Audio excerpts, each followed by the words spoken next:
Yes, I put my Jeep aside again and doing a little work on my Harley Davidson. It needs it.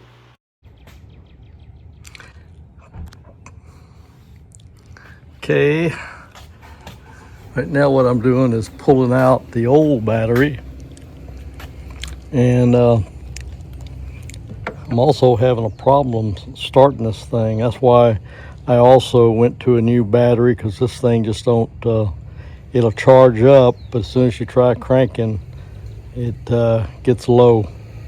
And that could, what I understand, stop the engine from starting. I'm not really sure. I'm not 100%, but I'm gonna start off by putting a new battery in and checking all my connections, checking my fuel pump, and going from there. See you on the next clip.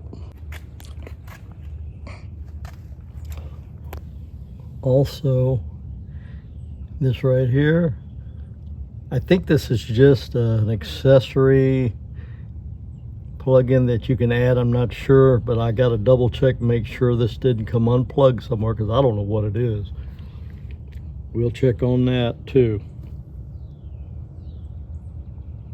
Okay guys, these batteries are a little tough to get out. Not real hard if you're strong. Got strong fingers and hands and wrists. Mine are weak. My fingers are real weak. I just don't have the strength I used to. So I'm gonna try this, you know, trying to pull this thing up and out with these pliers by the post. Got to be careful and don't short out on anything. And we'll see what happens, and I'll let you know if it's successful or not.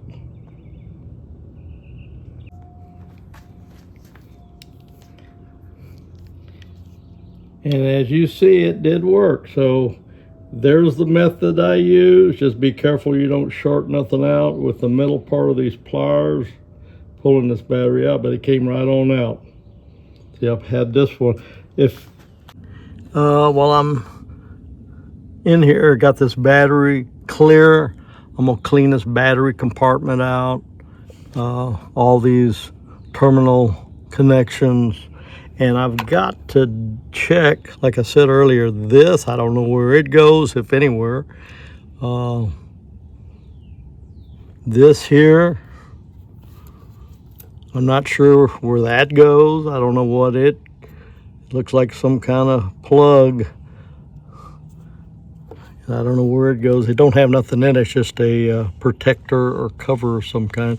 Also, this here goes to my quick charge out here.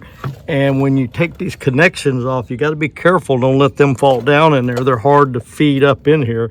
And the negative one fell down in there. Now I've got to find it and fish it back up in here. I think when I originally put this on, I took this cover off, which was a little work, a little more work than I want to do, but I'm gonna see if I can find it and fish it back up out. Also, I found the last couple of times I tried using that charger, this one here, I couldn't get it to work. Now I know why. I got a blown fuse that came out of that wiring. So I'll have to replace that. This is a 75, a number 75 fuse, and I don't think I have any of those. I don't even think I have higher than a 25, so I'll have to order one of these. So that's something else I found. Okay, instead of ordering one now, I found one in these alligator clips that I'm not using right now from another charger. It's a 75 amp. I'm going to pull that, and I'm going to use that over here. That goes into that quick charge connector.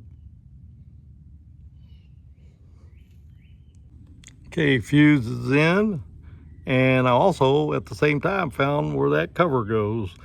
After I put the fuse in, it's what covers the fuse. Keep learning every day.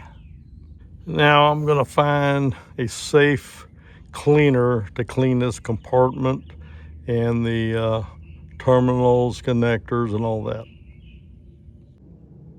Doing a cleaning on the battery compartment, getting ready to put a new battery in here, and I'm cleaning all these terminals, cleaning the compartment out, and well, I got it open, plenty of room, and I'm going to treat all the connectors and the wiring.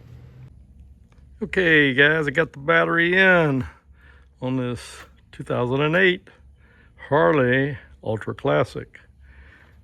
Brand new battery, and I checked all my wiring, I cleaned the battery compartment out. Okay guys, I still have a problem. The bike will crank but no start. So the next step is to attempt to pull up a code. So the next update will start with a code, if I can get one. See you on the next update, hopefully with a code. And thanks for watching. See you next time.